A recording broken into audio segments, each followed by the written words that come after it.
I want to have a small discussion with you guys. As you can see in front of me is a plant of Tulsi, which is also called basil.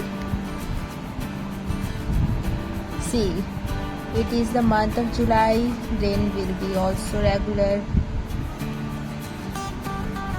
and it is the same time there will be cold and cough also. I have shared it with you in a simple remedy.